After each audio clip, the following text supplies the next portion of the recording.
What's up, everybody? Welcome to Gamescast, now episode 66. I am Alex. This is our conversational gaming show, and this is the bonus episode for the month of November. So for every month at the end of it, we do a bonus episode of Gamescast Now and Podcast Now Live. And in this video, I want to talk about Spider-Man 2, and I want to talk about if it's going to be released around the time the PS5 releases. So I want to, not just a launch day, but like a launch window for the PlayStation 5. And, I think when it comes to Sony's exclusive games, although, obviously Insomniac made this game not a first not a first party for Sony, but the game itself is owned by Sony. It makes sense to have a game such as this to kind of start off the new generation of PlayStation. I think another game that works very, very well with this would be Horizon Zero Dawn 2, and I think that's definitely in the works too, and I could definitely make a video on that. But when you look at the success that Spider-Man had, it's impossible to believe that they're done with the franchise, and I definitely do not think they're done whatsoever. I feel like the first Spider-Man game was meant to start off Marvel's a gaming world, and they had even said that not just is this not the first Spider-Man game, but this is the beginning of other Marvel properties on systems. And we obviously know we have Square Enix's Avengers project, which seems to be a next generation game as well. But I think it's a no-brainer, and again, with the sales that Spider-Man had being the best-selling PlayStation exclusive like ever, that's pretty spectacular. And while I don't feel like Spider-Man is a better game than an Uncharted 4 or The Last of Us, like when they came out, the sales speak for themselves, and people wanted this game, people were ready to support this game, and it came out, and it was a phenomenal game. It was one of the best superhero games ever made, and a lot of people said it is the best superhero game ever made. I think it is extremely, extremely good, and I think it just makes a lot of sense, obviously, to make another one because of the sales and everything that happened with that first Spider-Man game.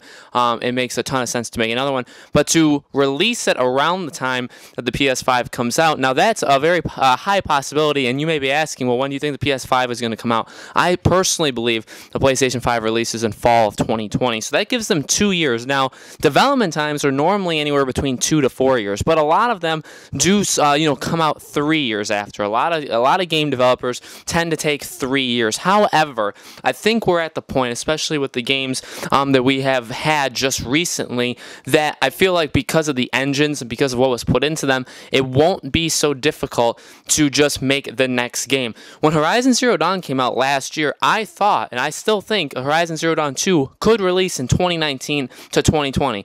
And it really could happen that fast because, everything's already there. The engine's already built.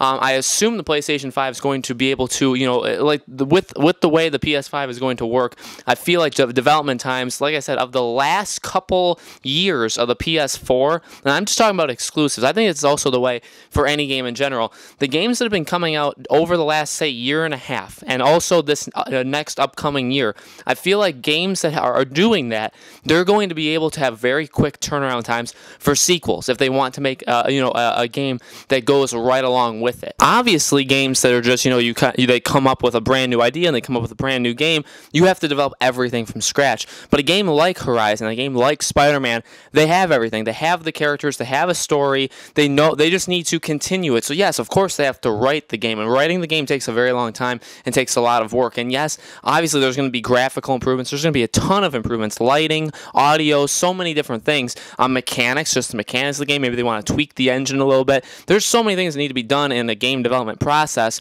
but if there's a sequel that's going to be made, especially from games made this past year, I feel like the turnaround time, and last year, the turnaround time I feel like is going to be extremely, extremely short. So I do think that giving a game like 2 years, 3 years is more than enough time. Spider-Man would be kind of cutting it a little bit close. It came out in September. Normally they take time off, a long time off, like a month before coming back to start their next game. Horizon came out in the last year, 2017, I think February, right? So that I believe is definitely enough time for a fall 2020. I really do believe Horizon Zero Dawn 2 is a launch day game. I want to make another video talking about that in the future. Spider-Man being only 2 years away maybe is not enough time, but Insomniac is a bigger-ish team. They're very talented. They've been around a long time, so maybe they can squeak it out in 2 years. I would never want a game to be forced. I would never want a game to be thrown together and try to push for a deadline. I do not want that. So, if it's not ready, it's not ready. But is it possible? I definitely think it is. I definitely think it's something that Sony probably wants within the first year of the the PS5. You got to remember, over this next year, we're going to get a ton of different games, right? We may get Ghost of Tsushima. We may get Death Stranding. We're going to get The Last of Us Part 2. But at the same time, Sony has to think about the PS5 and say, well, we need, obviously they're going to get the AAA games of, a multi-console, right? The third-party games. They're going to get all those. That's obvious. But you need reasons to buy the PS5 other than whatever the system is going to do exclusively for itself. And so when they're looking at their catalog of games, they've got to be starting to get people to work on things and put stuff together for the PS5. So next Spider-Man game, you got to believe they're going to Insomniac and saying, Spider-Man 2, PS5. And I would assume that in their head, they're like, well, we would probably want it to come out in between 2020 and 2021. Like Christmas of 2021, we hope that this game is already out. And just to start building a portfolio. That's what I believe their plan is. So let me know in the comments below, guys, when do you think Spider-Man 2 is going to come out? And do you agree with what I was saying? Let me know in the comments below. Make sure to subscribe to our YouTube channel, Podcast Now. Again, this has been the bonus episode of Gamescast Now for the month of November. We also have a bonus episode of Podcast Now Live already up on the channel, so go check that out. Thank you guys, as always, for watching. We will see you on the next episode.